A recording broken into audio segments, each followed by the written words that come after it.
يا أيها الذين آمنوا اذكروا الله ذكرا كثيرا وسبحوه بكرة وأصيلا هو الذي يصلي عليكم وملائكته ليخرجكم من الظلمات إلى النور وكان بالمؤمنين رحيما.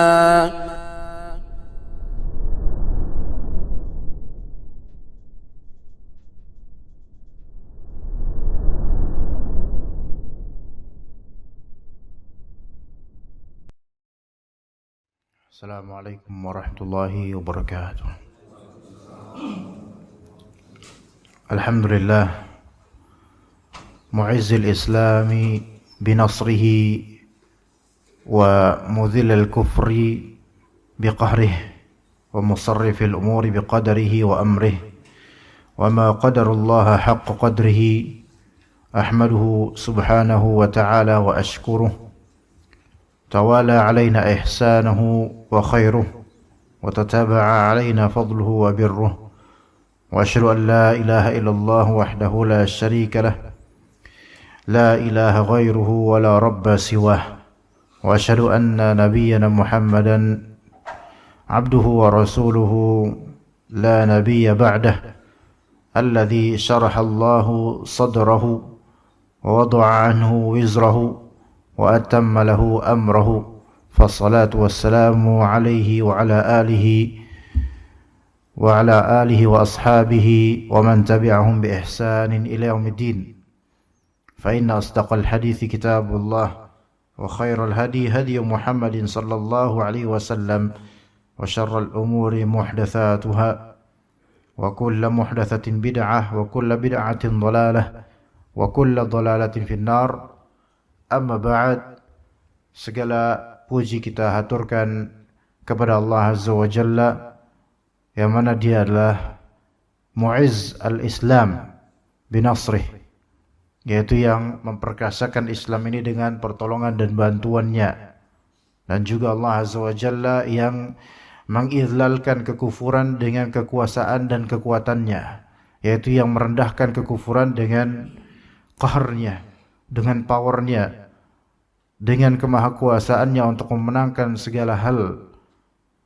Kemudian Allah Subhanahu wa taala dialah yang musarriful umur, yaitu yang membolak-balikan dan mengubah keadaan dan perkara dengan takdirnya, dengan perintahnya.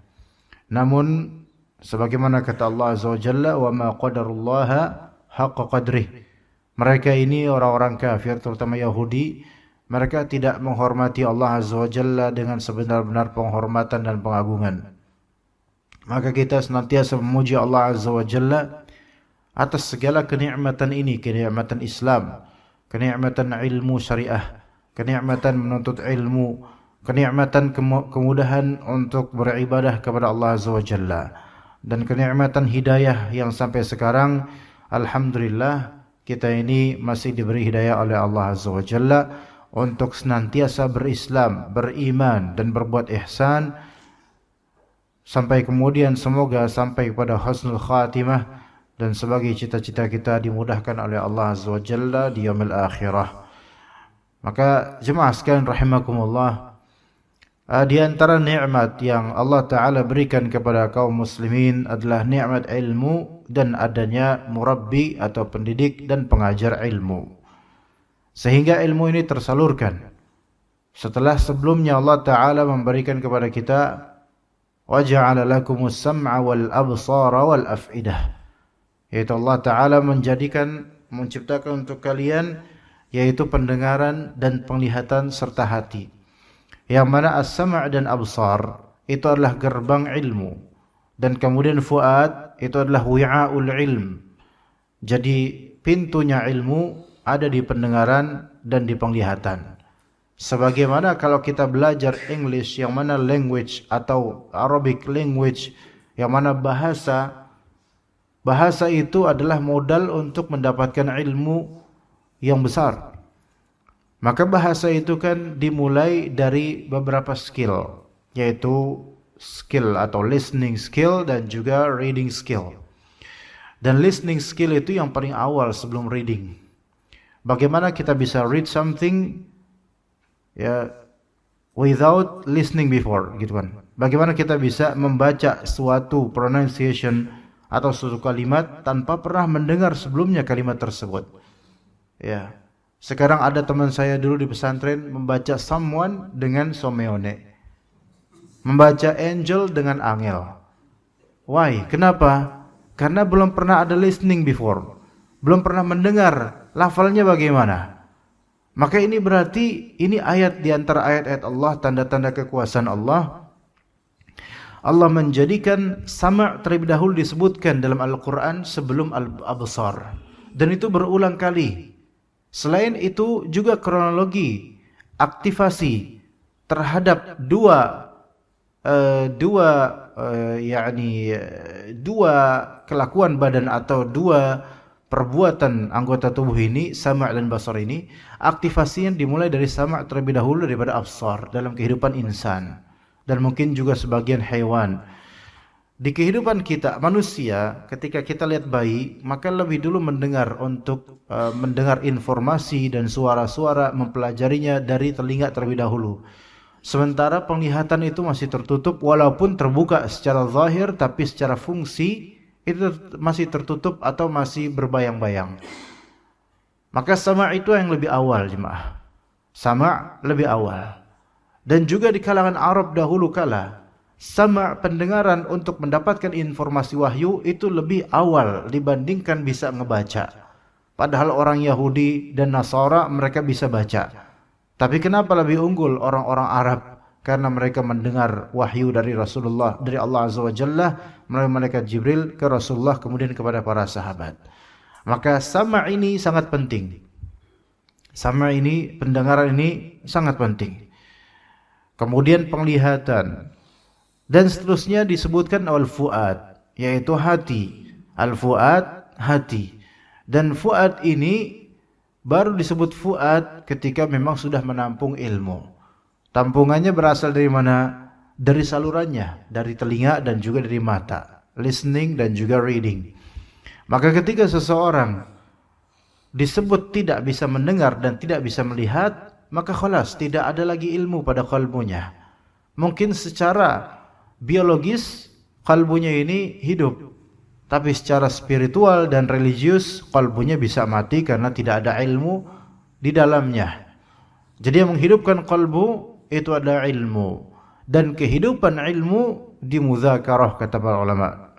Kehidupan ilmu di mudzakarah dan buahnya di amalan.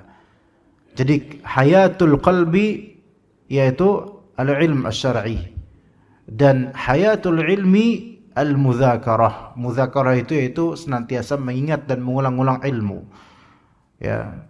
Dan thamaratul ilmi, buahnya ilmu adalah amal soleh. Jadi begitu. Berarti kita tujuannya belajar ya supaya amal soleh. Berarti tujuannya kita mendengar ilmu dan membaca ilmu ya supaya beramal. Ya kalau orang di majelis terus dengar ilmu, lihat ilmu, baca buku terus-terusan, tapi tidak ada amal soleh, maka apalah artinya ilmu dia? Maka apalah artinya usaha dia untuk menuntut ilmu? Dan ini kenikmatan semuanya jemaah sekalian. Kenikmatan sama', kenikmatan basar, dan kenikmatan fuad. Cuma kata Allah Azza wa Jalla, wala taqfu ma laysa laka bihi ilm. Dan janganlah engkau ikuti dan turuti hal-hal yang engkau tidak punya ilmu tentangnya. Jangan bicara hal yang tidak engkau ilmui.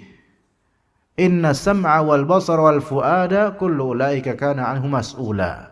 Sesungguhnya pendengaran, penglihatan dan juga kalbu itu semua akan dimintai pertanggungjawabannya. Apa yang engkau receive dan engkau terima dari khabar dan ilmu itu nanti akan ada hujjah yang akan diminta pertanggungjawabannya. Kemudian apa yang kau baca dari info dan ilmu itu juga akan ada pertanggungjawabannya. Dan apa yang kau simpan dari fikiran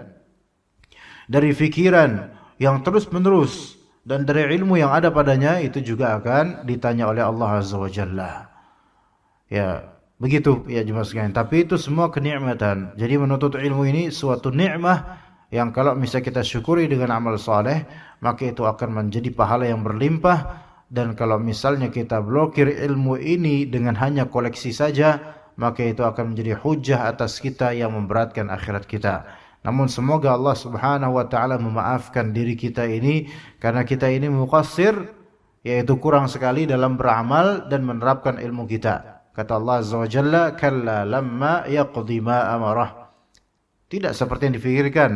Manusia itu belum menunaikan apa yang Allah perintahkan. Belum sempurna menunaikan apa yang Allah perintahkan. Sekeringat apapun ketika kita melakukan mencari nafkah, apapun perlu keringatnya, sebenarnya masih kita kurang.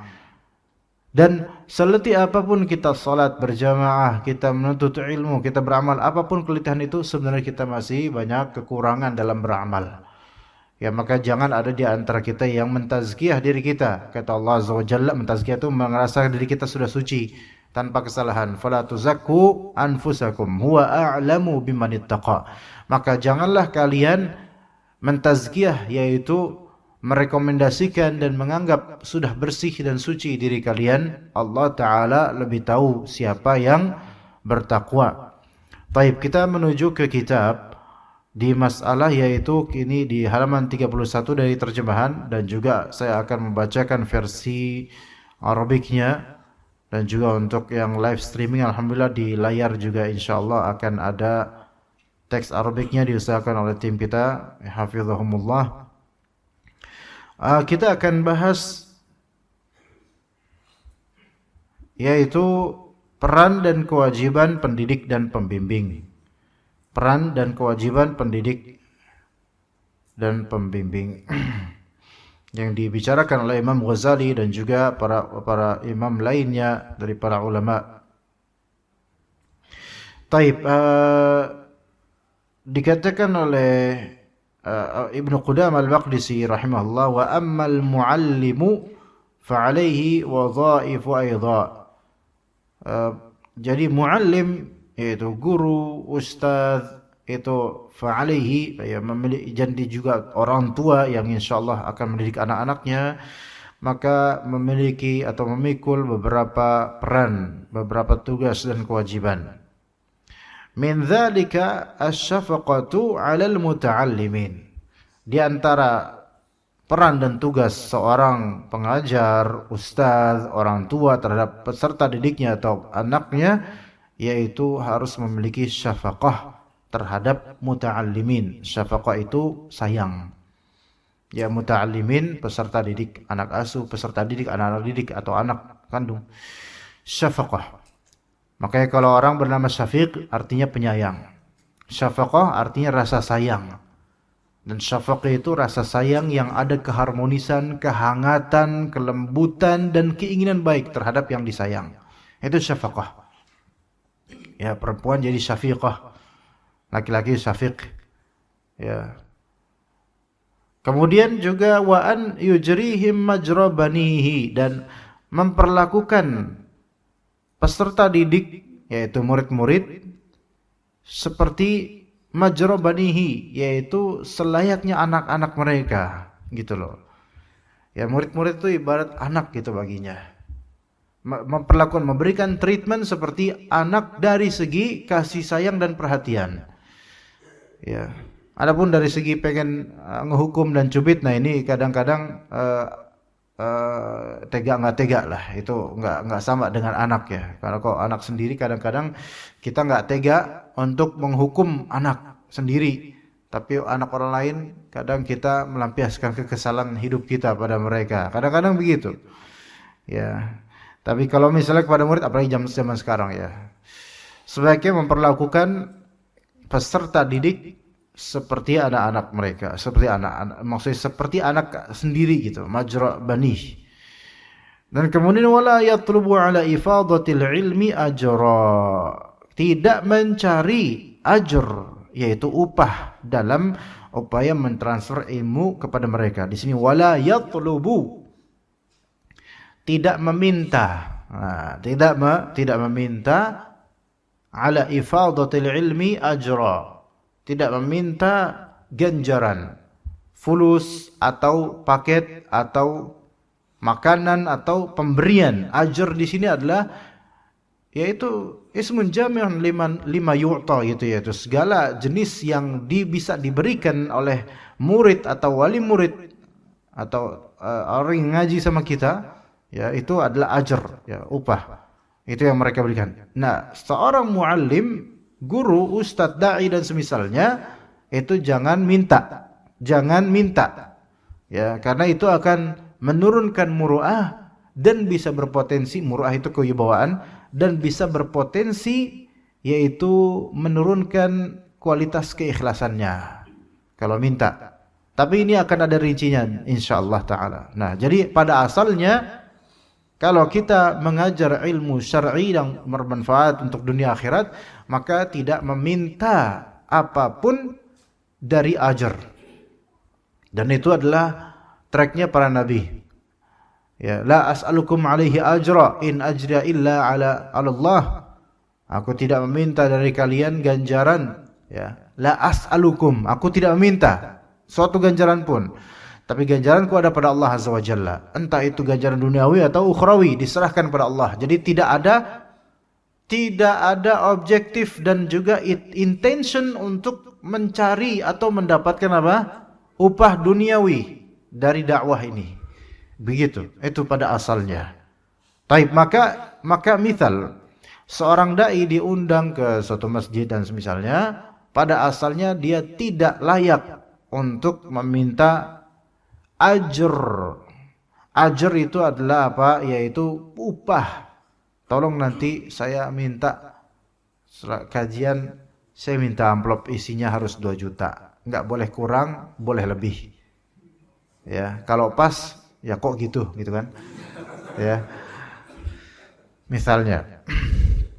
Maka ini namanya su'alul ajr atau talabul ajr. Ajr yang dimaksud yaitu bukan ajr ukhrawi tapi ajr duniawi. Maka ini tidak layak, bahkan bisa saja menjadi haram ketika itu sudah menghancurkan keikhlasannya. Walaupun kita tidak langsung mengatakan pasti enggak ikhlas, belum tentu. Kadang ikhlas iya, cuman kurang aja gitu, ada yang seperti itu. Tapi khawatirnya akan berkurang dan jadi kebiasaan, jadi tidak ada keikhlasan sama sekali. Beda antara soal atau talabul ajr dengan mungkin tidak mengharapkan namun diberikan ajr atau mukafaah. Ya, tanpa meminta dan mungkin tanpa mengharap, ini enggak masalah. Nanti kalau misalnya enggak meminta, enggak mengharap juga, udah yang penting isi kajian dan ngajar. Maka kemudian akhirnya setelah kajian ditransfer atau diberikan amplop dan isinya alhamdulillah misalnya. Maka khalas, itu enggak masalah, khalas. Itu yang lebih tepat, ya. Walaupun ada juga pendapat yang mengatakan bahwa itu tetap haram. Tapi yang lebih tepat adalah boleh ketika apa? Ketika pertama kita tidak meminta dan kedua kita memang tidak mengajukan diri untuk mengajar di situ. Ya, mengajukan diri yaitu volunteer, sesuatu yang voluntary itu kita tidak boleh memungut biaya dari situ. Ketika itu voluntary dari diri kita, yaitu sukarela menawarkan diri kita, maka jangan apa? Mengambil apapun dari situ walaupun dikasih. Itu. Dan kemudian selama yang ketiga tidak menurunkan apalagi menghilangkan kadar keikhlasan. Yaitu syaratnya. Maka silahkan diterima, boleh. Bahkan kalau tidak diterima itu akan memberikan beberapa mudarat. Di antara ketidakenakan panitia. Belum lagi kemudian yang memberi amplop ini adalah utusan dari panitia, yang kalau misalnya ustadznya enggak ngambil, maka dari pihak DKM mungkin menyangka udah selesai urusan dan sudah sampai amplopnya ke ustadz, padahal masih mendekam di kantongnya wasilah orang ini gitu loh. Bisa aja orang ini kemudian apa? Mengklaim, oh udah dikasih ke ustadz, padahal ustadznya nolak dan kemudian akhirnya jadi tabungan buat orang ini. Itu bisa terjadi, ya, bisa terjadi. Dan kalau misalnya dikasih ke tim dan ternyata timnya tidak amanah, timnya ustadz, dikasih ini buat ustadznya nggak mikirin amplop. Ini buat mukafaah di sini gitu, kajian tadi ya. dan timnya kemudian enggak memberikan ke ustadz, maka ini juga bermadarat gitu loh. Ya, bermadarat, bukan hak dia kemudian malah dirampas. Ya. Dan hal ini bisa terjadi. Hal ini bisa terjadi. Kalau Anda mau ceritakan lebih lanjut, ya panjang nanti urusannya. Tapi alhamdulillah tim Anda Masya Allah. Ya. Kalau tim-tim kita insya Allah Masya Allah. Ada beberapa cerita yang seperti itu, yaitu bahwasanya tidak amanah timnya. Ala kulli hal. Mencari upah dalam upaya mentransfer ilmu kepada mereka, itu tadi kondisi pertama ketika dai tersebut lepas di kajian-kajian di masjid-masjid. Adapun dai sekolah atau ustadz sekolah yang memang secara urf, secara legal itu memang ada akad untuk mengajar di sekolah tersebut secara rutin, maka ini dibedakan hukumnya dibandingkan dengan dai lepas atau kajian umum. Nah, dai lepas atau kajian umum ada juga dibedakan dengan daurah khusus yang membutuhkan biaya khusus. Karena namanya daurah khusus itu membutuhkan biaya yang tidak seperti kajian umum seperti ini. Ya, untuk penyewaan tempat lah, pengadaan fasilitas lah, itu juga butuh biaya. Sehingga kadang-kadang panitia itu menganggarkan adanya infak, bahasanya infak ya. Nah, atau sekolah,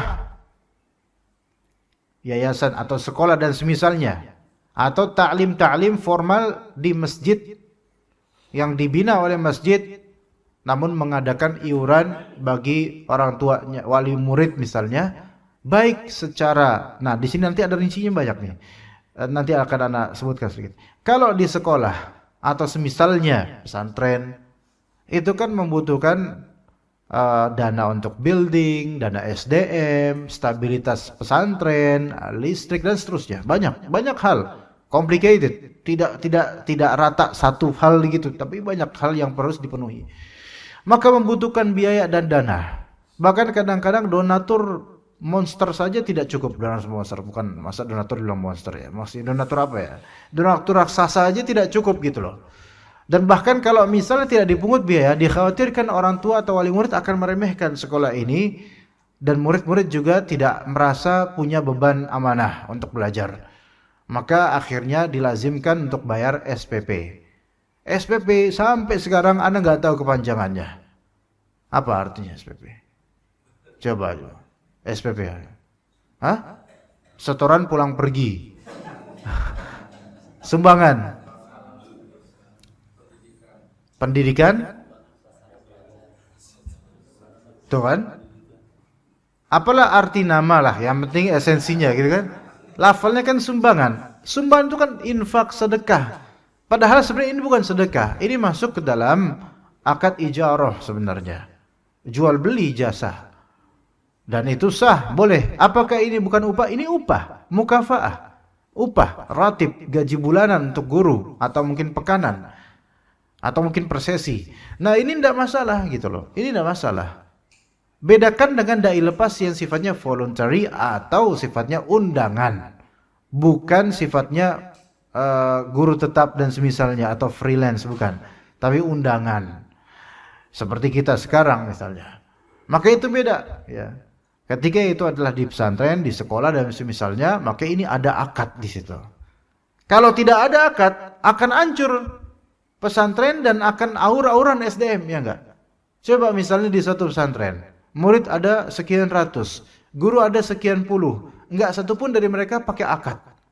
Enggak ada hitam di atas putih, tidak ada tanda tangan, tidak ada materai, tidak ada peresmian. Udah, yang mau ngajar sok, yang enggak mau ngajar ya sudahlah.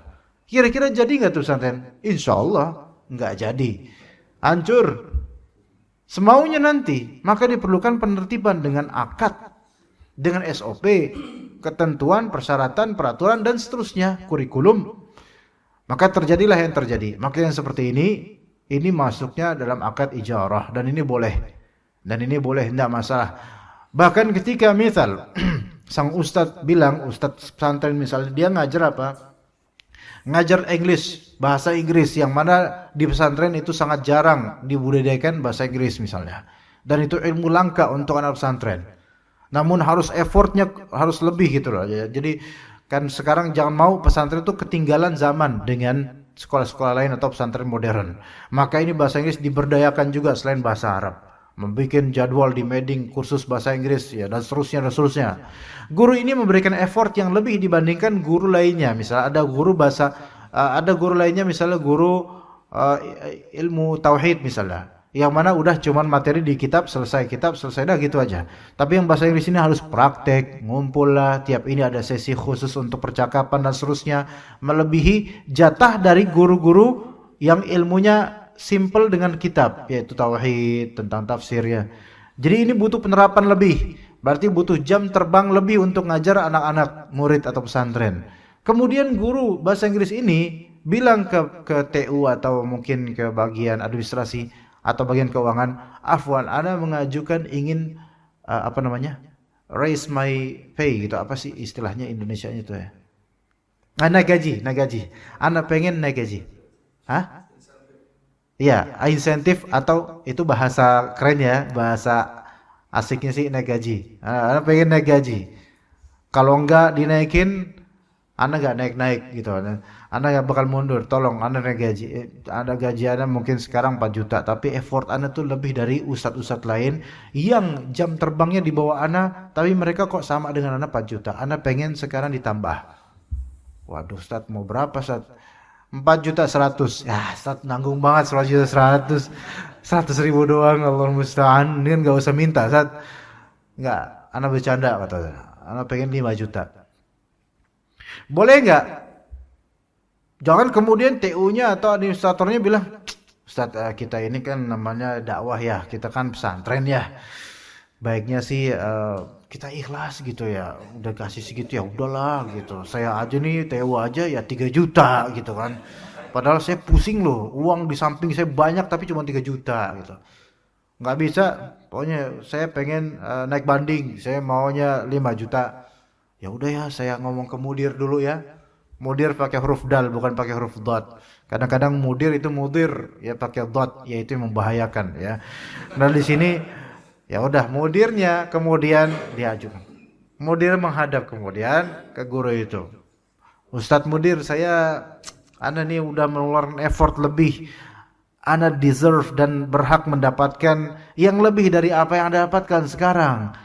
Enggak fair dong Anda misal 40 jam per pekan tapi guru tauhid 25 jam per pekan dan gajinya itu equal dan sama. Ini kan gak adil, gak hikmah. Anda pengen lebih, wahai Ustadz Mudir. Sama jawaban Ustadz Mudir. Begini, kalau di surat Hud, di surat ini, disebutkan dalil. Kata para nabi itu mereka la as'alukum alaihi ajro. Aku tidak mencari ganjaran, enggak mencari upah dari dakwah ini dan seterusnya. Dalil-dalil innamal amal binniyat, kita harus ikhlas ya akhi. Ini semua udah qadarullah masyafa'ala gitu dan seterusnya. Kicep enggak kira-kira? Ya kicep ya, bingung mau dalil apa ya? Bingung. Ya saya kan bahasa Inggris ini bingung. Akhirnya kalah dalil padahal yang sebenarnya adalah Ustadz ini tidak menempatkan dalil pada tempatnya. Tidak menempatkan dalil pada tempatnya. Kecuali kalau SOP pertama dulu ada klausul persyaratan kami tidak menerima naik gaji atau tidak menerima masukan untuk masalah gaji. Jika peserta didik jika guru menerima gaji kami alhamdulillah, jika tidak mohon maaf kami tidak bisa mengangkat gajinya. Itu kalau misalnya dari awal sudah ada klausul seperti itu ya memang nggak boleh gitu. Tapi kan klausul seperti itu pun sebenarnya juga harus ditambah dengan apa? Bahwasanya kinerja seseorang itu harus dihargai gitu loh. Sesuai dengan kinerja. Nggak boleh seorang mudir atau yang menentukan gaji gitu kan, nggak boleh menyamakan kedua ini. Ini zalim namanya. Ini zalim. Ya, maka harus dinaikkan ini yang guru bahasa Inggris karena effortnya lebih. Itu harus dipikirkan itu sebagai atasan itu. Ya, Rasulullah SAW saja menyuruh kita untuk menggaji karyawan sebelum keringatnya kering. Artinya itu effortnya harus benar-benar dihargai gitu loh. Harus dihargai sesuai dengan effortnya. Ya seperti itu jemaah sekalian. Maka yang seperti ini bukan masalah ikhlas nggak ikhlas sebenarnya. Apalagi guru pesantren. Beda dengan guru pas kayak ana jemaah. Ya, mendulang uang lebih mudah ana. ustadz pesantren itu ketika mereka ngajar di pesantren, pertama kalau mereka dikasih hadiah oleh wali murid nggak boleh, ya nggak? Masuk ke hadiatul ummal, nggak boleh. Antum datang ke pesantren ngasih hadiah apa? Sarung, nggak boleh. Walaupun sarungnya cap gajah berdiri, ya, 30 ribuan, tetap nggak boleh. Karena itu akan berpengaruh terhadap penilaian guru ini terhadap anak kita, gitu loh. Karena konteksnya mereka ini disewa dan menjadi pegawai situ, gitu loh. Jadi nggak boleh kita itu, kecuali kalau udah selesai konteks itu, misalnya konteks ketetanggaan lah atau hal lainnya, maka itu mungkin boleh. Itu satu nggak boleh, nggak dikasih hadiah wali murid nggak boleh, ya. Kemudian penghasilan mereka hanya di pesantren, dan kemudian hidup mereka one full day atau mayoritas harian mereka itu dikerjakan di pesantren dan gak menghasilkan profit yang lebih. Gaji pun kadang-kadang di bawah UMR. Sebagian pesantren itu kadang-kadang mudirnya zalim. Mudirnya itu perutnya makin besar. Lah ini makin puasa Senin Kemis. Bahkan mulai puasa Daud itu guru-gurunya. Iya. Nah, di sini masalahnya, disinilah masalahnya. Jangan sampai pemimpin atau pembina atau semisalnya itu rakusnya minta ampun. Pembina yayasan rakusnya minta ampun, sementara bawahan-bawahannya dari guru yang mana effort mereka jauh lebih besar daripada punggawa-punggawa yayasan. Malah justru kebalik gitu loh. Yang kerjanya lebih besar itu harusnya deserve more gitu daripada orang yang cuman duduk dan mengandalkan titel atau gelar. Ya, begitu. Walaupun di akhirat Allah akan membalikkan keadaan, mana yang lebih berhak Allah lebih tahu. Tapi kan secara keduniaan orang-orang yang butuh ini, guru-guru ini perlu untuk diberikan sokongan lebih oleh pesantren. Sayangnya anak enggak ngomong ini di pesantren, ya. Ini ngomongnya di mana? Di dunia lepas. Ya, sebagai khazanah pengetahuan, Pak. Ya, sebagai khazanah supaya kita tahu hukumnya. Kemudian masih berkaitan dengan masalah mencari upah dalam upaya mentransfer ilmu kepada peserta didik atau murid-murid atau jemaah yang ngaji. Masih dalam masalah itu. Ada tadi permasalahan yang tiba-tiba lepas dari pikiran Ana. Coba tolong dia ditangkap lagi, dibantu Ana untuk menangkapnya. Apa ya kira-kira tadi Ana mau ngomong ya? Tahu nggak Pak? Ana aja yang pemiliknya aja nggak tahu ya, ini lepas ini. Kira-kira ada yang meraba-raba apa? Enggak. Udah mudir, biarin aja, mudir yang kayak gitu mudirin dah. Biarin aja dia. Memberikan hadiah terhadap guru.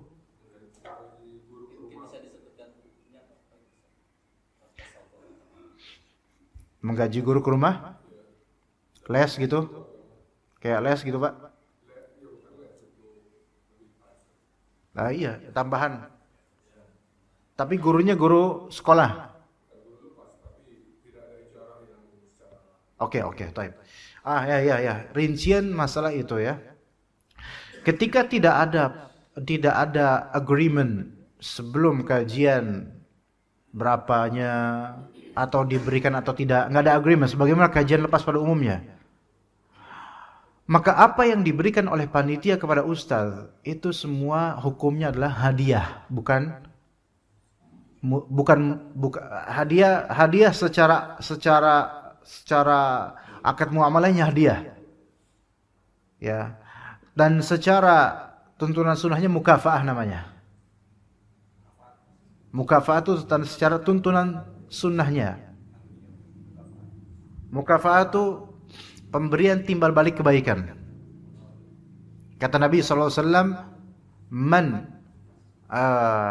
kata Nabi SAW, man sona'a ilaikum ma'rufan falyukafi'hu. Barang siapa yang membuat kebaikan kepada kalian, maka hendaklah kalian memberikan mukafaah. Mukafaah itu adalah timbal balik. Paham nggak di sini? Mukafaah itu nggak mesti fulus. Buah juga bisa. Atau bahkan kata Nabi SAW, kalau enggak ada hal yang bisa engkau setarakan mukafaah itu, maka katakanlah jazakallah khaira. Maka itu sudah menjadi mencukupinya. Jadi mukafaah dari kata kafa, yaitu mencukupi. Cukupi ganjaran sesuai dengan apa yang dia berikan kepada antum. Man sana'a ilaikum ma'rufa falyukafi'u. Misalnya antum diberikan oleh tetangga antum sayur lodeh. Kira-kira antum akan balikin apa loyang apa kok pakai loyang sayur lodeh? Mangkoknya kosong gitu. Misalnya tetangga antum dari blok ini, anaknya nganterin sayur lodeh ke antum. Dari siapa? Ini dari ibu ini. Oh, Masya Allah kamu anaknya, iya ya. Kita taruh di dandang, kemudian nih balikin kosong. Oke, kosong, oke. Anaknya itu kemudian balik ke orang tuanya. Ya udah, kosong. Berarti ini mukafaah bukan? Bukan mukafaah. Orang ini sudah baik sama kita, maka berikan timbal baik yang setara gitu loh. Kalau bisa lebih bagus lagi. Dia dikasih kita apa sayur lodeh, kita ngasih dia apa? Ricis misalnya. Misalnya ricis. Iya. Walaupun kentangnya doang. Ya lumayan lah. Harganya sama sayur lodeh warteg berapa sih, Pak? 5.000 lumayan. Ricis kentang doang 20.000, Pak. Nah, kan?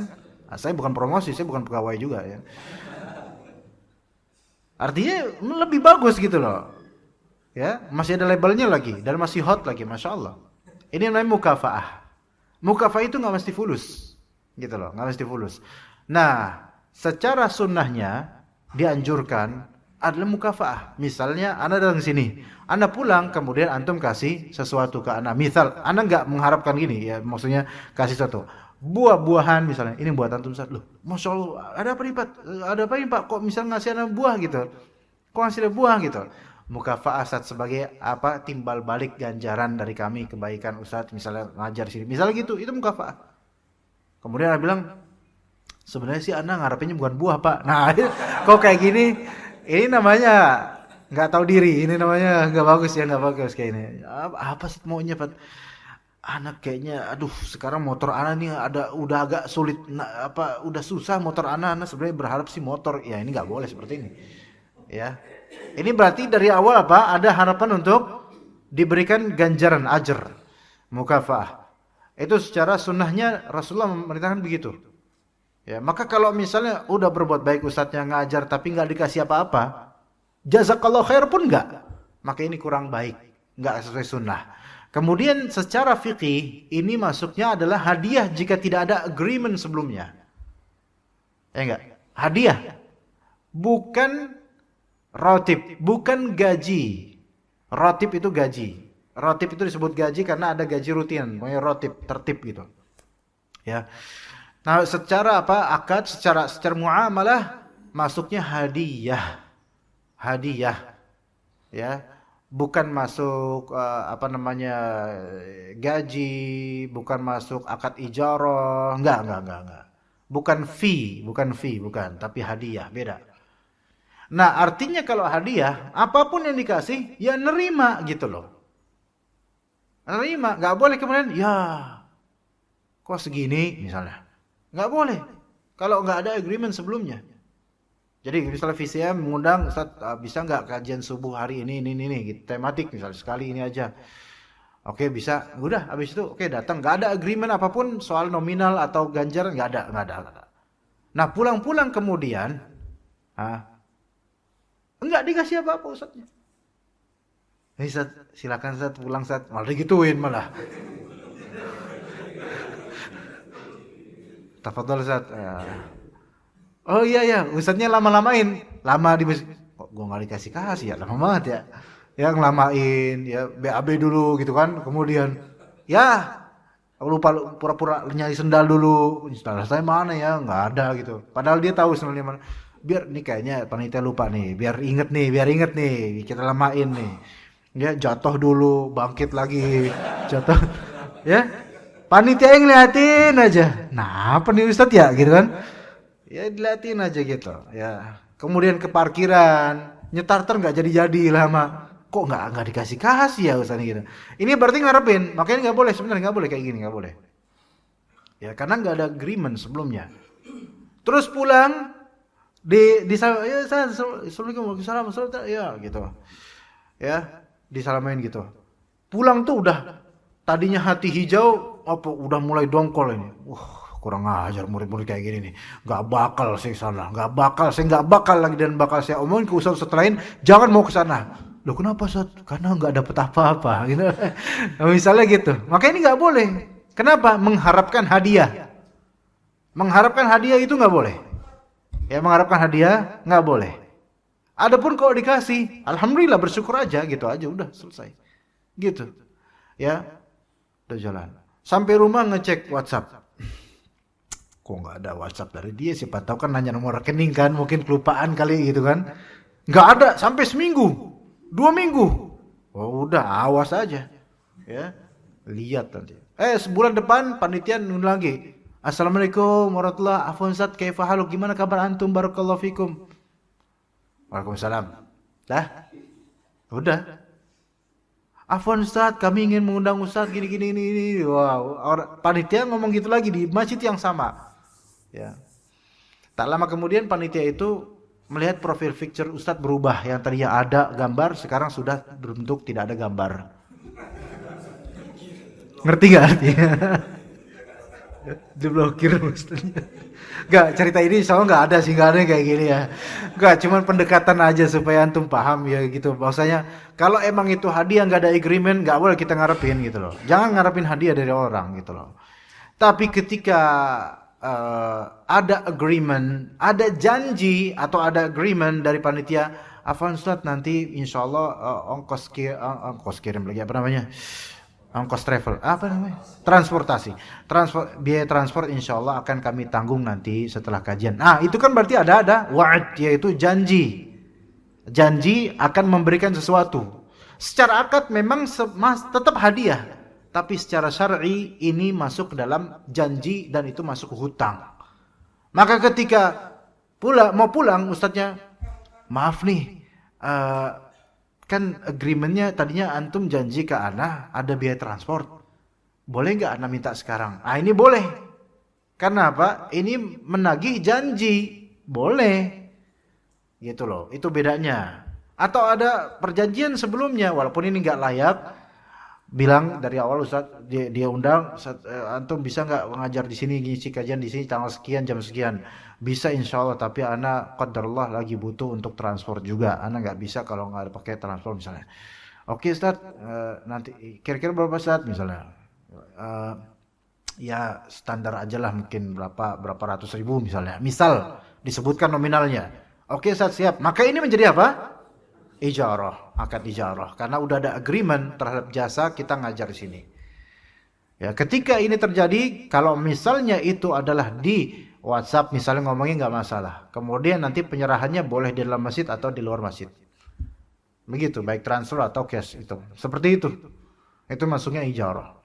Ya, itu masuknya ijarah, ya. Dan itu masuknya jual beli. Tapi yang seperti ini tidak layak.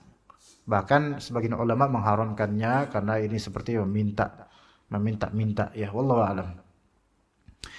Ya, tidak bertujuan mendapatkan pujian dan balasan, sebaliknya dia mengajar dalam rangka mencari wajah Allah. Kemudian juga kata beliau rahimahullah, masyaallah jam 1 ya. Ya. Wala yara li nafsihi minnatan 'alal muta'allimin. Tidak memandang, guru itu hendaknya tidak memandang dirinya berjasa kepada para muridnya. Jangan memandang seperti itu. Ingat ikhwan, bedanya antara tidak memandang dirinya berjasa dengan masalah yaitu guru merasa harus dipenuhi hak-hak dirinya sebagai orang tua atau sebagai guru. Ini beda. Ya, beda. Misal ketika orang tua maupun guru ikhlas dalam membimbing, mengajar, itu oke. Bagus, Masya Allah. Tapi ketika ada murid atau anak atau peserta didik yang durhaka, maka guru ini boleh untuk mengungkit kebaikannya. Supaya hak-hak dirinya itu terpenuhi, itu boleh. Bedakan dengan guru yang memang dari awal itu ngerasa superior dan merasa punya jasa pada murid. Itu beda ya. Saya kasih contoh. Misal seorang guru, dia sudah mentarbiyah muridnya dan seterusnya, tapi makin bertahun-tahun makin larut, malah muridnya kemudian kalau disuruh nggak mau, kalau disuruh kerjain PR misalnya nggak mau, terus kalau misalnya ditanya nggak mau jawab dan akhlaknya buruk kepada dirinya, padahal dirinya sudah berusaha untuk mengerahkan segala upaya untuk mengajar murid ini, maka boleh guru ini, nah atau akhi, ana tuh sudah ngajar antum kesini jauh-jauh dan seterusnya, antum malah kayak gini gitu, itu boleh. Itu bukan berarti ya itu apa merasa diri berjasa, bukan. Yaitu dia guru ini berhak untuk mendapatkan apa? Hak-hak bakti dan kebaikan dari murid ini. Ya, seperti ini saya datang sini, berapa provinsi jemaah yang sudah saya lewati coba. Ini di mana sih? Tangerang kan masuk ya? Belum. Sudah masuk Jawa Barat, Banten, mantan Jawa Barat, ya. Sudah masuk provinsi lain. Anda sudah melewati dari Bekasi, Jakarta, Banten. Itu sudah berapa galaksi insyaallah Anda lewat, Masya Allah. Dan itu dengan menempuh perjalanan di kegelapan malam menuju pagi. Dan resiko ini, resiko itu, resiko pemuda. Anda tadi sampai jalan di suatu tempat di daerah masih Bekasi juga. Udah masuk Jakarta, udah lewat sungai. Itu ada beberapa pemuda itu membawa senjata. Tapi nggak tajam, alhamdulillah, bawa bambu. Itu lagi gelap-gelap di dekat pohon itu, dari dahan pohon ada beberapa pemuda itu kayak bawa bambu gitu. Iya. Astagfirullah, apa nih gitu kan? Anda lewat. Ini risiko loh. Ya kita nggak tahu dia mau ngapain, kan kita nggak tahu dia. Tapi ternyata anak akhirnya tahu. Dia mau ngambil mangga ternyata. Beneran.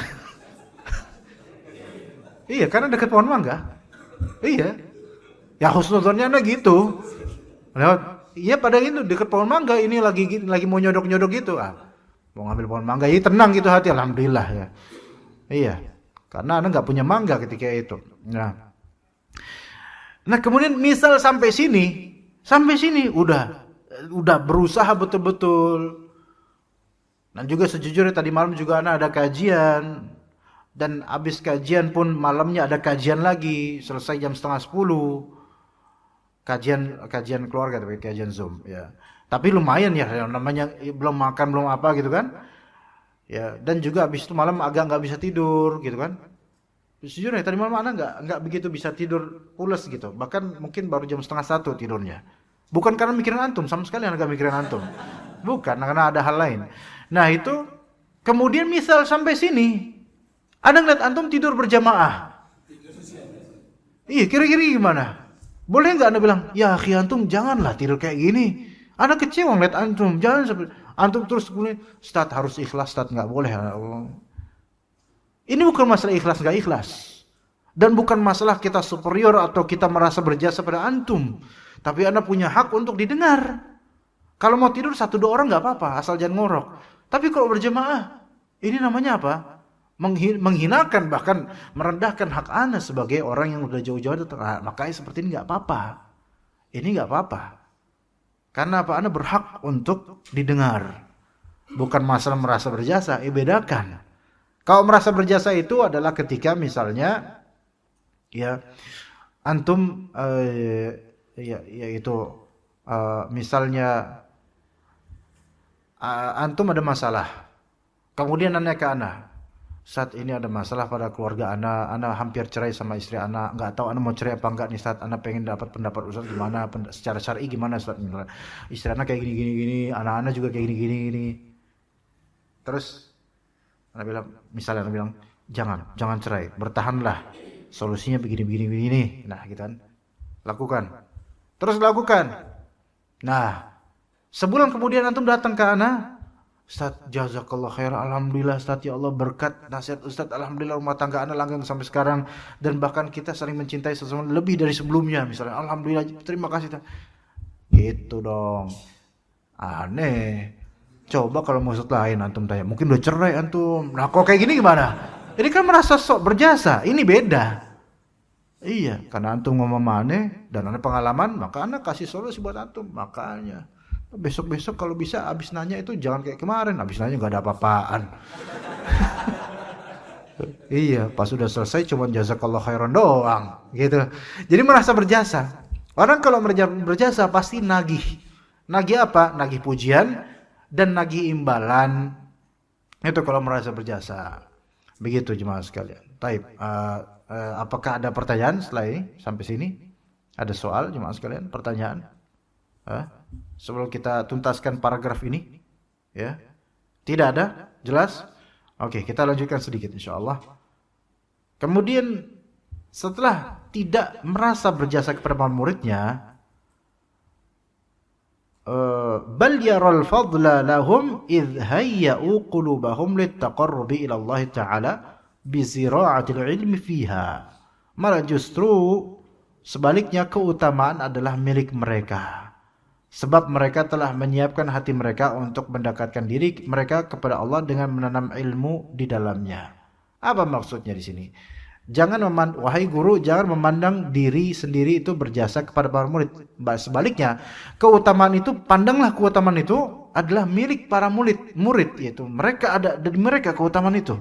Sebab para murid, para jemaah pengajian itu telah menyiapkan hati mereka untuk taqarrub ilallah, mendekatkan diri kepada Allah dengan mereka rela untuk menanam ilmu mereka pada diri mereka. Ada syekh namanya Syekh Abdul Karim Al-Khudair hafizahullah, seorang ulama kibar di Saudi Arabia. Beliau itu konsisten 20 tahun lebih mengajar kitab tafsir Al-Qurtubi. Atau 20 mungkin ya, itu ana tahu itu tahun berapa ya? Mungkin 7 tahun lalu. Mungkin sekarang sudah mungkin hampir 30 tahunan. Tapi sekarang kayaknya beliau tidak enggak tahu apakah beliau masih meneruskan tafsir Qurtubi atau enggak tahu. Tapi beliau sampai 20 tahun lebih itu mentalim tafsir Al-Qurtubi. Dan ketika ditanya oleh sebagian tulabul ilm, ya Syekh, mengapa kok engkau rela untuk sampai berlarut berpuluh-puluh tahun seperti itu untuk mengajar satu kitab tafsir, ya tafsir Qurtubi yang tebal, ya. Kenapa kok bisa istiqomah gitu? Ya, maka apa di antara jawaban beliau? Di antara yang membuat istiqomah seorang muallim, seorang ustaz, seorang syekh, seorang guru dalam mengajar terus efisien, terus rutin kepada murid-muridnya adalah merasa bahwasanya dirinya lah yang membutuhkan mereka. Jadi dari sisi guru itu harus merasa dirinya yang butuh pada murid-murid ini, jemaah. Dan dari sisi murid ya harusnya apa? Murid ini merasa dirinya yang butuh pada guru. Jadi saling apa? Simbiosis mutualisme gitu loh. Saling apa? Menjadi rantai ilmu yang baik gitu loh. Saling membutuhkan satu sama lain. Murid membutuhkan guru karena butuh ilmunya dan butuh pahala dari Allah Azza wa Jalla. Guru membutuhkan murid karena membutuhkan apa? Membutuhkan pahala dari ridha Allah Azza wa Jalla. Dan juga sebenarnya dalam mengajar itu membutuhkan, dengan kita punya murid itu kita sama dengan butuh untuk menanam ilmu dan mempatenkan ilmu pada diri kita. Mengajar itu kan membuat ilmu kita itu makin paten insyaallah. Maka sebenarnya guru itu juga butuh pada jemaah. Janganlah seorang guru atau seorang ustaz dai merasa jemaah lah yang semua butuh sama saya. Saya tuh enggak butuh sama kalian. Jangan seperti itu. Karena pada hakikatnya kita ini ngajar tuh pada awalnya harusnya mencari ridha Allah dan pahala dari Allah. Maka dengan itu pahala dari Allah semakin besar ketika apa? Murid semakin banyak, semakin mendengar, semakin kita memperbaiki kalimat kita dalam mengajar dan menanam ilmu pada hati-hati mereka, maka itu akan menjadi semakin besar. Dan itu yang kita butuhkan sebagai para guru atau ustadz. Begitu. Ya, itu ya. Jadi kalau bisa malah guru itu melihat alhamdulillah ini para jemaah ya, Masya Allah. Ya luar biasa mereka itu rela untuk datang ke sini, husnudzon sama ustadznya dan seterusnya. Itu sebenarnya hal yang harus diperhatikan oleh para asatidzah, para ustadz, para dai, siapapun yang menjadi guru dan juga para guru-guru sekolah gitu loh. Melihat murid-murid ini sebengal-bengal mereka ladang pahala gitu loh. Sehingga sebenarnya keutamaan ada pada mereka. Dan kita mencari keutamaan tersebut supaya kita mendulang pahala yang besar. Ya, fahum kalladzi yu'irul arda liman yazra'u fiha. Yaitu para murid itu ibarat orang yang meminjamkan ladang bagi siapa yang menanamnya. Jadi keberadaan eksistensi antum itu seperti meminjamkan ladang ke ana supaya ana bisa tanam gitu loh. Ana nanam di qalbu antum ilmu dan ana berpahala dari itu. Dan antum merelakan lahan ini untuk ana. Begitu juga DKM panitia, teman-teman yang kontributor untuk pengajian, Masya Allah. Mereka lah yang menyediakan lahan ini gitu loh. Ya, kadang-kadang sebagian dari dai misalnya sering menghardik dan ngomelin panitia. Padahal panitia itu udah menyediakan buat beliau atau para ustadz lahan, ladang untuk bercocok tanam pahala gitu loh sebenarnya. Tapi kemudian tetap aja disalah-salahin gitu loh. Memang ada kesalahan panitia, ustadz pun ada kesalahan. Tapi di sini harus fair-fairan gitu kan. Misalnya kameramen, Anda punya tim misalnya. Ini tim Anda memprovide Memprovide untuk Anda supaya kajian Anda tersebar. Siapapun bisa menikmatinya secara online. Maka kalau misalnya nih tim Anda lagi sibuk memperbaiki misal kamera dan seterusnya, ya nggak boleh dong, jangan jangan ini kamera udah. Lah kalau nggak diperbaiki, mati live streamingnya, nggak udah live streaming udah bubarin gitu. Pas setelah kajian, kenapa antum bubarin tadi live streaming? Lah serba salah dia jadinya, gitu kan? Jadi harus memaklumi juga bahwasanya ini ladang pahala saya, antum ladang pahala saya juga. Dan wajar kalau ustadz menegur yang tidur, jangan tidur akhi, jangan tidur. Kenapa? Karena antum tidur sama dengan menyumbat pahala gitu loh untuk ana, walaupun antum tetap dapat pahala. Tidur di majelis ilmu itu dapat pahala loh, beneran. Iya. Tapi bukan dianjurkan, bukan. Kalau bisa janganlah. Tapi ana nggak kesalur dong pahala untuk ana gitu loh. Karena antum sumbat pas tidur, syukurin ustadz, pahalanya buat gua doang, gitu kan? Ya. Gitu kalau bisa jangan. Tapi kalau pagi kajian lepas ini ya kalau ada yang tidur 1-2 itu maklum ya. Tapi kalau berjamaah memepeskan diri gitu ya, tidur bareng gitu ya, itu bukan majelis ilmu namanya ya. Bukan majelis ilmu. Tapi kalau kajian kantor, ana selalu memberikan uzur pada teman-teman yang hadir tuh. Ada beberapa kajian kantor itu jumhur bayangkan itu. Jumhurnya itu tidur, Pak. Jumhurnya bukan jumhur ulama, jumhur juhala itu pada tidur. Sebagian itu malah memberikan ringtone buat ana untuk tidurnya. Depan tidur, samping tidur. Yang masih menghargai ana tuh nggak tidur, dia berusaha. Itu pun panitia. Dan itu pun udah kedip-kedip gitu. Iya, ngajak ana, ayo Ustaz tidur Ustaz gitu. Kode-kode Ustaz. Udah gimana gitu, udah sepet gimana gitu. Tapi ana maklumi. Terus ana bilang, Pak tolonglah jangan tidur barengan kayak gini lah. Sebagian aja, shift-shiftan nggak apa-apa lah. Tapi jangan kayak gini lah. Nggak, soalnya kalau hampir semua tidur, jujur aja ana itu juga ini sepet Pak. Kepengaruh. Jadi mata mereka itu menutup kayak gini itu menyorotkan, ayo kapan lu tidur ayo sekarang. Gitu beneran itu. Kajian di beberapa tempat, kajian terakhir itu anak rasakan diantam itu, bukan dihantam gini, bukan diantam anak Tambang. Itu kajian siang, zuhur, Senin, sebagian puasa. Itu jumhur banyak tuh Pak. Itu anda lihat semuanya rata-rata itu. Ini yang nggak tidur kameramen anda doang, sama ada panitia sama beberapa orang itu berusaha, itu pun kayaknya itu hatinya udah ya Allah jangan tidur, kesian ustadznya gitu kayaknya gitu tuh. Anda tuh udah mau merem itu tinggal blek aja gitu kan itu. Iya tinggal blek. Akhirnya kemudian alhamdulillah Allah berikan taufik untuk membuka tema yang akhirnya di separuh terakhir itu membuka tema yang baik gitu, tentang syafaat, tentang akhirat. Itu alhamdulillah Allah kasih hidayah taufik, mulai orang-orang terbuka gitu, mulai kemudian melek, dan alhamdulillah pembahasannya juga ana merasakan pembahasan yang baik gitu, sehingga alhamdulillah Allah tolong ana.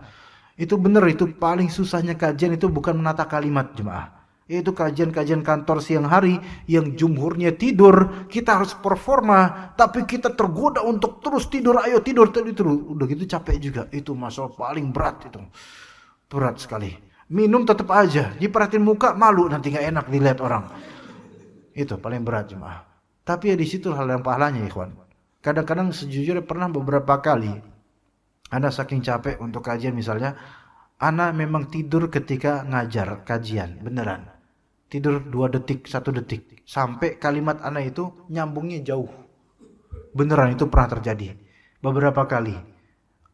Jauh. Tapi tetap aja stabil habis itu. Kenapa? Karena yang lain juga pada tidur. Jadi gak tahu kalau misalnya. Ini sama-sama lah kita gitu kan. Itu yang terjadi jemaah. Bener, tantangan untuk hal-hal kayak gini apalagi di depan publik itu enggak mudah. Kalau sekarang kan seger antum masya Allah, fresh masya Allah, alhamdulillah, tabarakallah. Tapi beberapa tempat itu masya Allah berat ya. tapi itu ladang pahala bagi siapa yang menanamnya. Maka seorang guru tidak patut mencari upah kecuali dari Allah semata. Maka jangan cari upah deh. Sebenarnya ada beberapa orang yang mau ngaji sama kita itu udah Masya Allah, itu udah ladang pahala. Dan di akhirat nanti akan dibuka semua catatan amalan tersebut, jauh lebih indah gitu loh. Maka ulama salaf sendiri menolak menerima hadiah dari para murid mereka. Nah ini di antara bentuk wara' dan juga zuhud. Tapi bukan berarti menerima hadiah mutlak haram. Ya, apalagi di zaman sekarang. Kecuali kalau hadiah tersebut memberikan fitnah pada hati antum, maka tolak, nggak masalah. Maksudnya memberikan fitnah membuat antum kedepannya nggak ikhlas lagi, jangan. Tolak aja nggak apa-apa. Tapi kalau hadiah tersebut adalah suatu kelaziman, suatu hal yang sifatnya uruf, atau suatu yang membuat maslahat kedepannya, maka silahkan ambil dan itu halal insyaallah. Tetapi seorang dai ketika dia tahu banyak fulusnya itu banyak dari hadiah-hadiah kajian, maka jangan konsumsi pribadi seluruhnya dengan itu. Banyak sedekah, banyak nafkah, kalau bisa banyak istri dan anak supaya bisa tersalurkan itu duit beneran. Jangan sampai misalnya duit banyak dari kajian, dari sini 1 juta, dari sini 1 juta, sehari bisa 5 juta, sehari 3 juta. Kalau bisa jangan dihabek sendirian buat beli kendaraan sendiri, buat beli rumah sendiri. Nah, kan apa? Cari orang yang butuh. Atau bentuklah tim dakwah supaya bisa nafkahin dengan itu. Atau nikah lagi supaya bisa nikahin janda dengan anak yang nikahin, nafkahin. Itu seperti itu. Jangan dihabak semua karena ini uang siapa sebenarnya? Uang hadiah, ikhwan. Hadiah. Ya enggak? Bukan akad ijarah, hadiah. Maka guru-guru lepas kalau sehari bisa 5 juta, sehari bisa 4 juta, sehari 3 juta. Ini semua hadiah. Kalau kita makan cuma dari hadiah, malulah. Malu gitu kan ya. Sekarang kan tanya semua rata-rata, bekerja enggak? Bekerja. Punya properti, punya usaha. Itu hadiah bukan? Bukan, itu usaha. Lah ini Ustadz, ini hadiah rata-rata. Kalau semuanya dimakan, dihabak buat sendiri, maruk berarti. Ini uang umat rata-rata. Uang dari Jumatan, uang dari donatur, dan seterusnya. Ini berarti hadiah. Maka salurkan juga ke kaum muslimin yang membutuhkan. Ya bagian kita, bagian yang butuhnya kita saja. Kan gitu. Seperti itu, wallahu a'lam. Maka kalau memperkaya diri untuk maslahat pribadi dari uang seperti itu, maka ini tidak relevan dan tidak berbanding lurus dengan yang namanya zuhud. Begitu, wallahu a'lam. Taib, kayaknya nggak ada yang bertanya. Ya, seperti nggak ada pertanyaan ya jemaah sekalian. Ya nggak usah nanya-nanya apa-apa ya. Muhasabah aja gitu kan. Oh iya, silakan.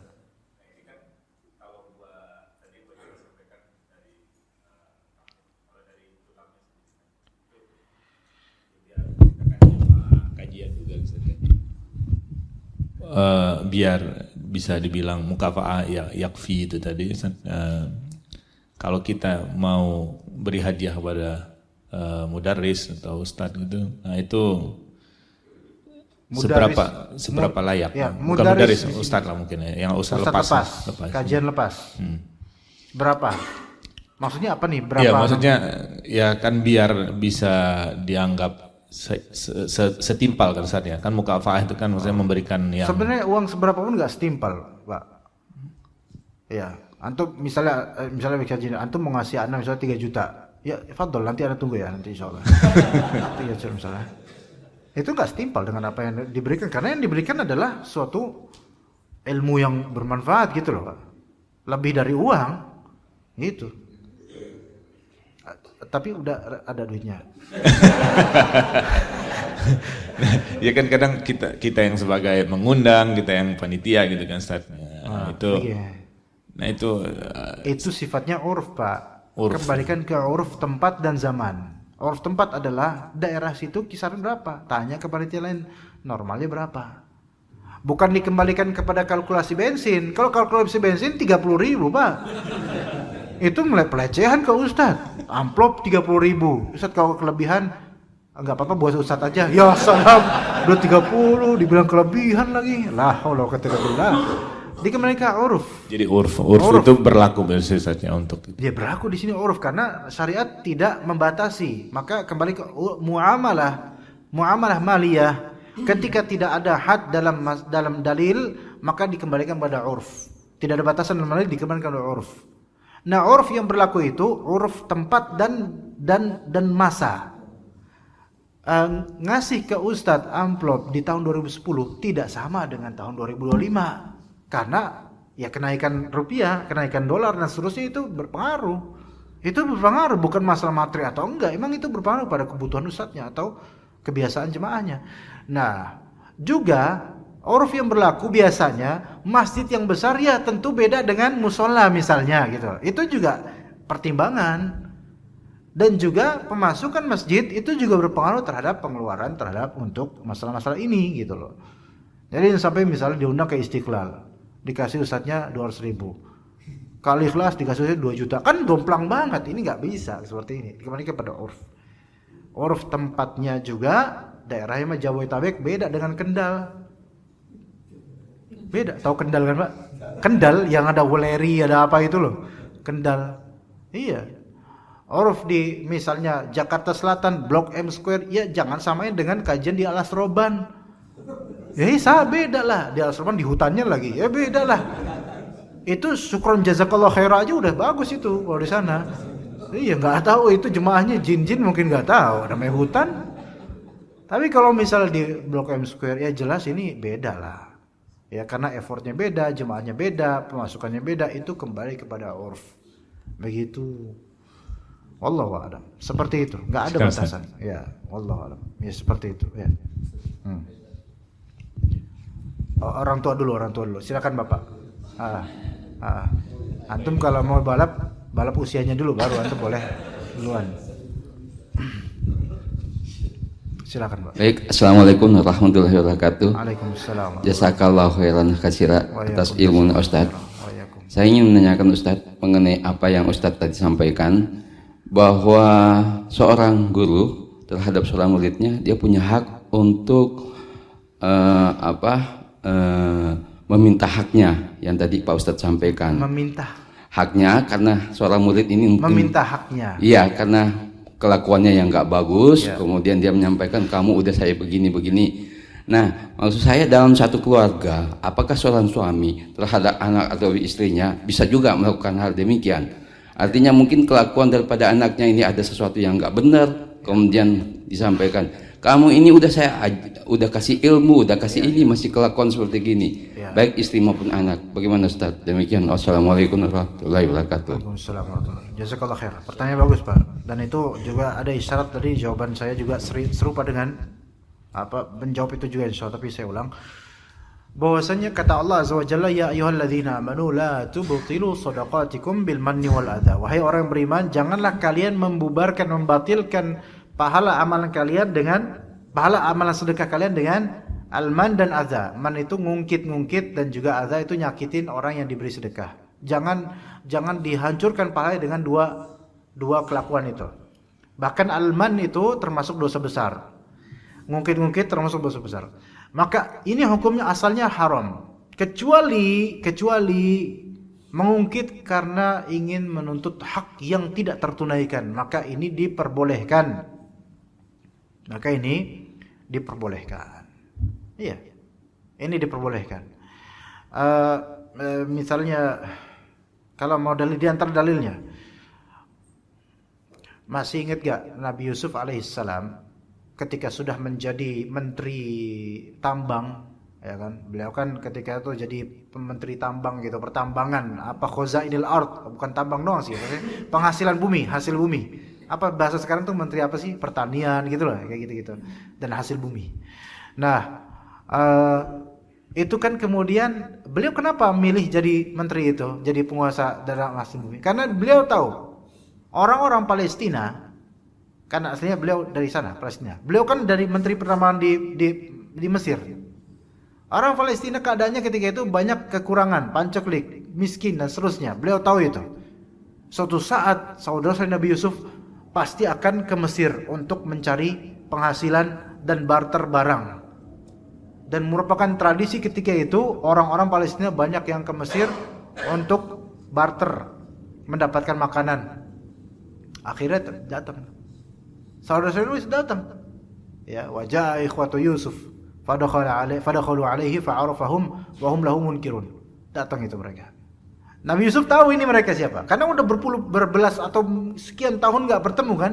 Nabi Yusuf udah syabab, udah pemuda yang gagah gitu, udah menjadi orang penting, orang hebat, udah beda pakaiannya, udah gede. Nah, tapi mereka, saudara Nabi Yusuf nggak tahu kalau itu Nabi Yusuf gitu loh. Maka dijamu, dibaik-baikin, gitu kan, dibaik-baikin gitu.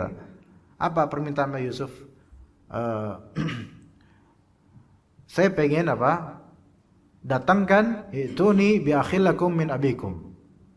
Coba saya order kepada kalian, wahai kalian gerombolan ini, yaitu saudara-saudara sendiri itu. Enggak mereka. Datangkan mana ini? Saudara kalian kan berapa? Segini saudara kami. Kok enggak ada satu orang nih?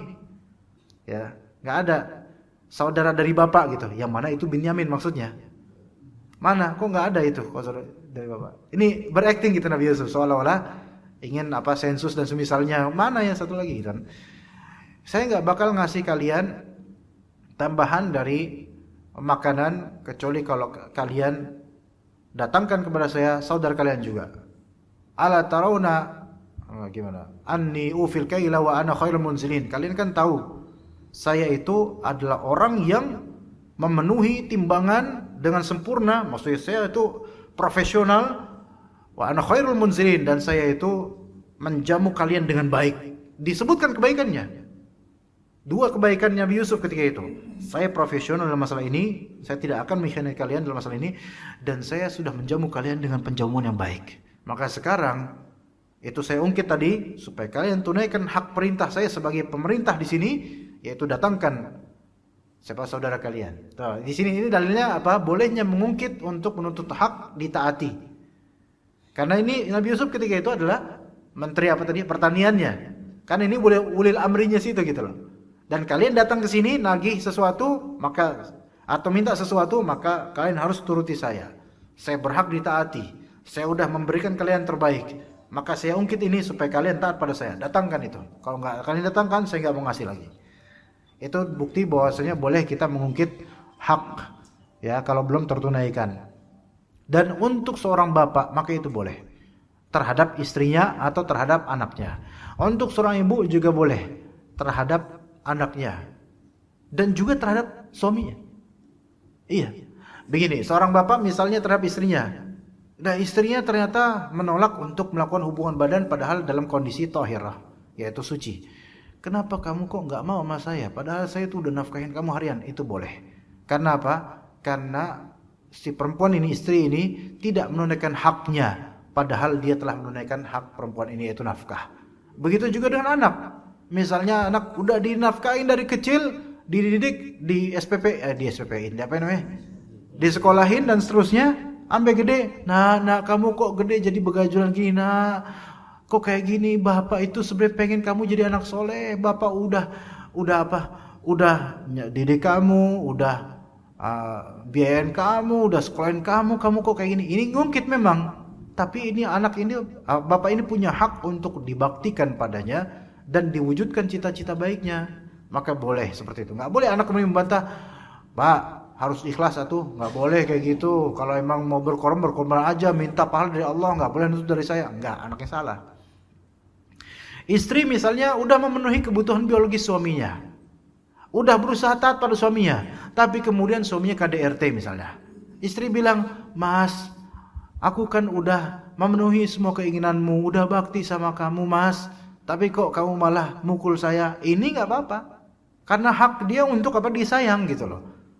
Dia udah memenuhi hak suaminya, suami belum memenuhi hak kita, hak dia. Suami gak boleh bilang, kamu itu ngungkit-ngungkit kebaikan kamu yang ikhlas, coba dipukul lagi. Maka ini salah, suami ngawur. Maka itu boleh ketika memang dalam rangka menuntut hak penghormatan bagi yang memang berhak dihormati, hak nafkah bagi yang berhak dinafkahi, hak kasih sayang bagi yang berhak dan seterusnya. Kepala sekolah terhadap bawahannya, bawahan terhadap kepala sekolah itu sama. Bawahan misalnya menuntut, wahai kepala sekolah, kami sudah berusaha betul-betul untuk mendidik anak-anak dan sekian lama, tapi kenapa gaji kami tidak diberikan? Boleh. Kepala sekolah nggak boleh bilang kalian harus ikhlas ngajarin anak-anak, atau nggak boleh kayak gitu, udah ikhlasin aja. Nggak bisa seperti itu. Seperti itu, Pak, insyaallah. Kira-kira masih mau nanya apa enggak tuh? Ayah, fadal. Assalamualaikum warahmatullahi wabarakatuh. Waalaikumsalam warahmatullahi wabarakatuh. Jazakallahu khairan Ustaz atas Pertanyaan ilmu. dari antum apa dari WhatsApp itu? Kenapa Ustaz? Pertanyaan dari antum apa dari WhatsApp? Ustaz, saya nyatet tadi Ustaz yang mau. Oh, nyatet. Akhirnya itu kan panjang banget, tahunya pertanyaan panjang itu. Oh enggak, ini emang Ya, alhamdulillah. Kalau panjang jangan panjang-panjang. Fadal. Yang ingin saya tanyakan tadi Ustaz terkait ajar yang mencari hadiah, upah atau ganjaran dari murid. Pertanyaannya, apakah hukumnya jika orang tua murid memberikan hadiah kepada ustadz atau guru yang mengajar anaknya? Apakah ini termasuk sogok dan bagaimanakah hukumnya Ustadz? Mohon penjelasannya. Jazakallahu khairan. Guru, orang tua yang memberi hadiah kepada guru atau ustadz yang membimbing atau mendidik anaknya itu ada beberapa konteks. Kalau itu dalam konteks guru sekolahan atau yayasan atau TPA dan seterusnya yang sudah fix punya kontrak kerja di situ, maka hukum asalnya haram. Jika ngasihnya itu berkaitan dengan konteks KBM atau nilai dan semisalnya. Adapun kalau misalnya ngasihnya setelah pembagian raport atau ngasihnya pas kebetulan lagi ketemu di jalan, konteksnya itu nggak ada sambungnya dengan konteks KBM atau nilai atau pelajaran, nggak ada. Tapi hanya ketemu di jalan misalnya di rest area nomor sekian, ketemu, loh ini kan gurunya si ini ya, oh iya masya Allah, gimana ketemu Pak ini anak, dan nggak ada niatan untuk mengubah suasana hatinya untuk anak kita, maka itu nggak masalah karena nggak ada kaitannya dengan sekolahan ketika itu. Tapi kalau konteksnya adalah lagi di sekolah, ya bentar lagi ujian, Pak ini ada hadiah Pak, apa ya pokoknya terima aja lah. Oh nggak bisa Bu, nggak bisa gitu. Nah, ini nggak boleh. Ya seperti itu. Kalau misalnya konteksnya adalah guru sewaan pribadi, private di rumah, maka ini nggak masalah kok. Ini kan otoritasnya kita. Misalnya kita sewa ustadz atau ini untuk ngajar tajwid, ini mukafaatnya sebulan 2 juta Ustadz misalnya, sekian pertemuan. Terus pada waktu saat kita kasih hadiah, ini nggak masalah karena ini otoritas kita, nggak masalah. Tapi kalau udah masuk kontrak kerja dalam suatu perusahaan atau yayasan, maka nggak boleh dalam konteks itu. Dalam konteks itu nggak boleh. Tapi kalau pas liburan panjang udah selesai dan nggak membuat suasana hatinya berubah kepada kita, nggak membuat dia terfitnah dengan itu, nggak membuat dia nggak enakan sama anak-anak kita, maka nggak masalah. Begitu itu rincinya. Iya, itu untuk guru yang ada kaitan atau ikatan kerja dengan yayasan atau misal itu. Wallahu a'lam. Iya Pak, fadhal. Beliau lagi pengen megang speaker kayaknya. Itu kayaknya izin karena pengen megang speaker. Penanya juga Pak. Ayo lagi. Ayo fadhal. Assalamualaikum warahmatullahi wabarakatuh. Waalaikumsalam. Ustadz jazakallah khair atas ilmunya. Sebelum saya bertanya, untuk kepanjangan SPP itu sumbangan pembinaan pendidikan Ustadz. Oh Masya Allah. Alhamdulillah akhirnya hidayah Allah berikan kepada kita semua setelah jahilakan PSBB. Iya Ustadz. Saya tadi juga cari hidayah googling Ustadz.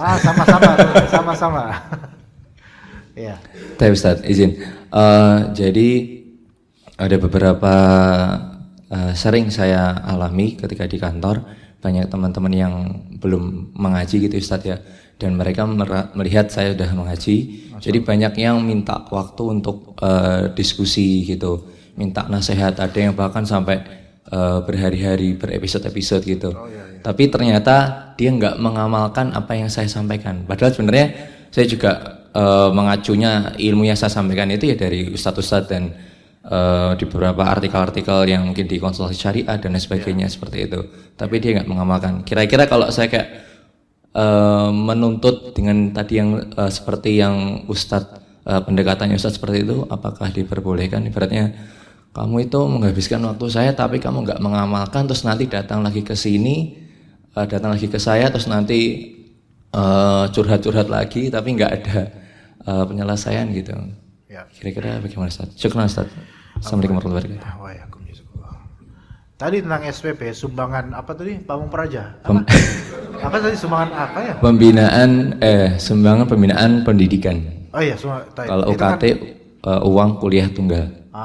Anda nggak ada kalau UKT di Lipia nggak ada UKT. Ya, karena free ya, di sana free ya. Masya Allah. Nah, SPP kan sumbangan ya. Ini belum ke esensi dari substansi dari pertanyaan. Levelnya kan sumbangan ya. Sumbangan itu seolah-olah apa? dermaan gitu ya, sukarela ya. Ingat dalam akad, dalam kaidah fiqhiyah berkaitan dengan muamalah, ibrahnya itu bil ma'ani la bil mabani. Ibrahnya itu dengan esensi, bukan dengan judul atau nama, label, bukan. Jadi SPP itu tetap suatu iuran yang wajib dengan nominal yang ditentukan, itu SPP. Maka dia masuk akad ijarah, maka bukan sedekah itu, bukan sedekah, melainkan itu kewajiban. Ya, sehingga nggak boleh, ini kan sumbangan, saya nggak mau nyumbang karena nggak ada duit, nggak bisa kayak gitu. Makanya level sumbangan kayaknya harus diganti ya. Iya, apalah gitu ya. Terus berkaitan dengan pertanyaan antum di kantor misalnya, karena dianggap sudah ngaji, lebih berilmu daripada umumnya orang-orang kantor, maka beberapa dari mereka berkonsultasi agama dengan antum. Dan kemudian ternyata udah konsultasi sekian waktu, sekian jam, dan free gitu kan. Dan antum volunteer, sukarela begitu saja. Kemudian malah dia tidak mengamalkan. Akhirnya antum katakan, ana udah ngasih tahu antum lama-lama, tapi antum malah nggak mengamalkan.